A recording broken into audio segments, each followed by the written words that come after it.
Hola, soy Margarita Cárdenas y bueno, pues quiero platicarles una experiencia de trabajo que tuvimos con mi esposo Jesús Oñate Moreno y yo en el Valle del Mezquital. Tuvimos la suerte de estar trabajando en la organización, ayudando a la comunidad indígena del Valle del Mezquital, y nuestra tarea era organizarlos para formar una cooperativa de artesanos. Esa cooperativa se formó con más de 250 artesanos de diferentes artesanías: carrizo, lana, bordados, etc. ¿Eran grupos indígenas? Eran grupos indígenas. ¿De qué grupo? Otomí. Los Otomí. Y bueno, estuvimos un poquito más de 5 años y en ese lapso se cambió la fisonomía del Valle del Mezquital, se cambió la organización porque pues no había transporte. Íbamos en burro, íbamos como pudiéramos a llegar a las comunidades. Empezamos a tener problemas pues porque no los dejaban a salir a las artesanas, a reuniones. ¿Quién no las dejaba? Pues los esposos. Okay. Las reuniones se hacían en Izmiquilpan y como vimos esa problemática, entonces nos dimos a la tarea de si no pueden venir, vamos a las comunidades. Y andábamos entre cerros, en el valle es precioso, las montañas, andábamos entre cerros y así fue como picando piedra. ¿En burros, dice? En burros, nos tocó andar en burros. Quiero decir que este programa era un fideicomiso supuestamente del gobierno de México con la fundación alemana Friedrich Ebert. Pero pues bueno, aparentábamos que estábamos con los dos, pero en realidad los que bajaban los recursos era la fundación alemana. Y por ejemplo había varios, a nosotros nos tocó en el lado de artesanías, pero había otras organizaciones como fue textiles, como fue molinos de Nixtamán, habitaciones, o sea, vivienda, mejor dicho, y todos tenían ahí sus grupos. Y por ejemplo hacíamos rendir el dinero que nos mandaba la fundación alemana, no lo manejábamos nosotros, ¿sí? Se formaban comités de las comunidades. Nosotros logramos una cooperativa de artesanos y por ejemplo se hacía rendir en cuestión de casas habitacional. Mandaban como un presupuesto para hacer 5 casas o 10 casas en una primera parte. Pero como allá los mejores albañiles son los del Valle del Mezquital. No es por nada. Pues entonces se organiza, ahí estaba nuestro trabajo, en convencer a la gente, en motivarla, y como no pagaban mano de obra, entonces rendía más el dinero. Y las señoras iban a llevar los almuerzos, a ayudar, a construir, porque ellas saben construir también. Entonces parecían hormiguitas, todo el mundo trabajando, hasta los niños con sus botes de arena, y se lograron. Si era el presupuesto en esa parte para 5 o 10 casas, se multiplicaba lo doble. ¿Sí? Por el trabajo colectivo. Por el trabajo colectivo. Gratis. Y así en todas las áreas se hacía trabajos colectivos, que en el molino decían, bueno, hay que contratar una empleada para que atienda. No, ¿cuál empleada? Se hacían un calendario, qué día le tocaba a cada uno de la colonia, de la comunidad. ¿Tequi o faena? Sí, okay. Y fue muy interesante. ¿De qué año estábamos hablando? Estamos hablando de los 70. 76, y sí, porque nosotros llegamos aquí a Celaya en el 82, pero estuvimos 5 años y medio allá.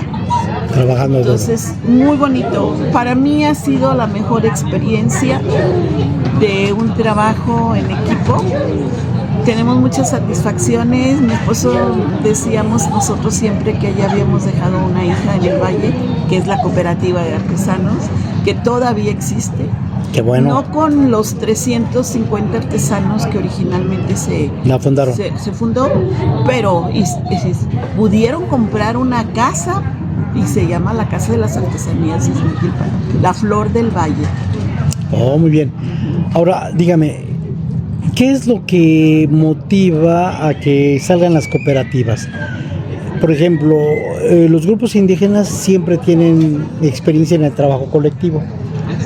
Aquí la gente que no es indígena, sí hay experiencias, pero bueno, trabaja de más los barrios. individual. Más individual.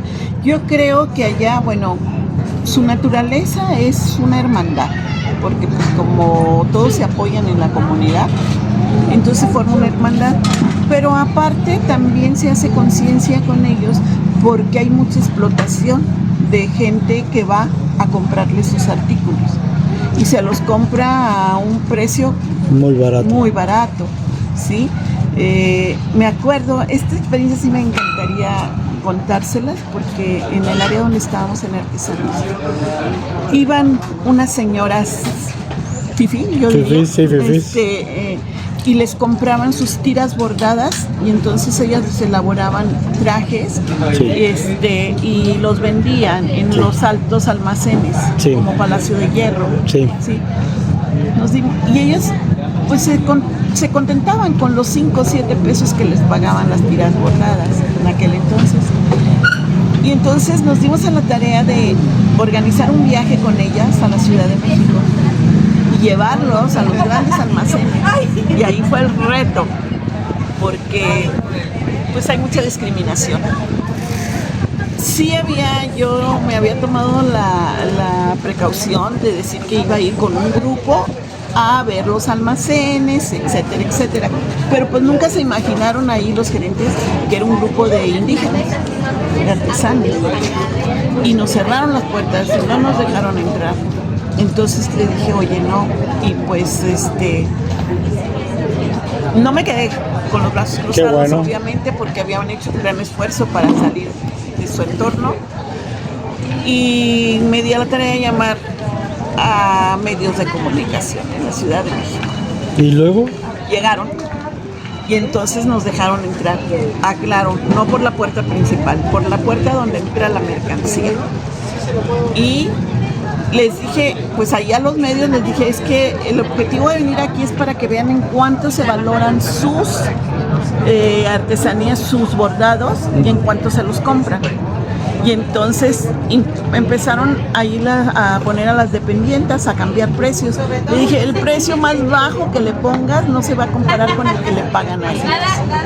Ni te tomes la molestia. Y efectivamente. Sí, digo, ni te tomes la molestia en cambiar precios. Total que, bueno, pues hay otro. Habíamos contratado un hotel, no de 5 estrellas obviamente, pero un hotel para quedarnos, pues íbamos el camión lleno. Y en el hotel, aún dando ya un anticipo de todo, no nos dejaron quedar. Así estaba México. Sí, la discriminación. Sí. Y entonces tengo un cuñado que trabajaba también en el Valle y conocía a unos de un convento, unas monjas, y fueron los que nos dieron alojamiento en un convento.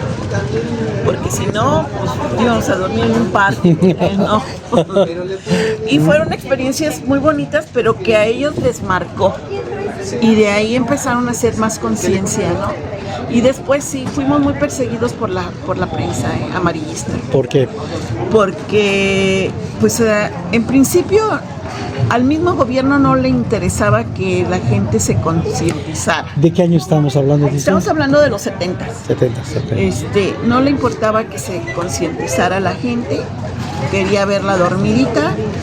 Y pues estaban viendo que cada vez estaban como más activos, más así. Y pues el mismo gobierno que no cooperaba, que debería de haber cooperado, no cooperaba. Entonces esto nos creó conflictos. y nos tenían muy vigilados. Entonces, como si no había aulas para hacer nuestras reuniones, estábamos en medio del campo, en unas piedras, ahí nos sentábamos y ahí hacíamos las reuniones. Y una cosa que les decíamos a los indígenas: ustedes no son animales de zoológico que vengan y estudiantes y que les tomen la foto y ya después van y dicen fuimos al valle a hacer nuestro trabajo social. Ustedes, si alguien les quiere pedir una foto, tienen que pedirle permiso, tienen que autorizarlos ustedes, porque no son objetos. Y llegaba la prensa y entonces en esa reunión llegó la prensa, la alarma, no me acuerdo cómo se llamaba, y estábamos así en la reunión y pues los artesanos dijeron no fotos, y todos no, pues no fotos, porque no, aquí se pide permiso, si no queremos no nos tomas fotos. Y entonces estábamos ahí, yo estaba embarazada de Rodrigo, mi hijo, y a la mañana siguiente hacía 4 columnas de ese periodiquillo rojillo alarmista. Nos pusieron: mujer en estado interesante prohibió a la prensa acercarse a los indígenas. Le echaron la culpa. Sí, pero eso no era lo importante es que ellos ya sabían cuáles eran, por qué me vas a tomar fotos, y lo entendían. No fue fácil, fue un trabajo muy pesado, pero muy bonito, muy satisfactorio en general. Entonces, ¿y qué tanto cambió a partir de la cooperativa? Sí cambió mucho a partir del programa, porque se llamaba Centro, se me fue ahorita el nombre, bueno, pero tenían un centro. A nosotros nos pagaba la fundación, y antes las casas no eran casas, eran chozas, y estaban construidas con órganos, con estos órganos, eran sus paredes, ¿sí? Sus techos, las pencas de nopal. Y fue cambiando poco a poco. Ahora si van al valle ya casi no se ven esas construcciones, y fueron cambiando, y hasta los lugares más remotos, ahí andábamos por el Cerro de la Muñeca, por los Frailes, por todos lados andábamos nosotros. Unos paisajes hermosísimos, pero fue cambiando, y fue cambiando la gente, y fue cambiando su forma de vivir para mejorar. Y ahora cuando voy al valle me da mucho gusto, porque todavía la gente con la que trabajamos se siente como muy a gusto, como muy agradecidos.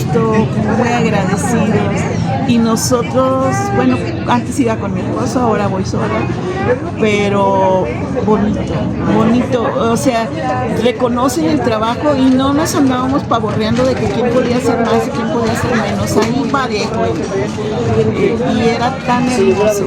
No había horario, no había horarios de trabajo, porque sí teníamos un sueldo, pero nuestro horario era voluntario, porque teníamos que irnos muy temprano y regresar ya de tardecita. Oh, pues muy interesante. Le agradecemos mucho la entrevista. Muchas gracias.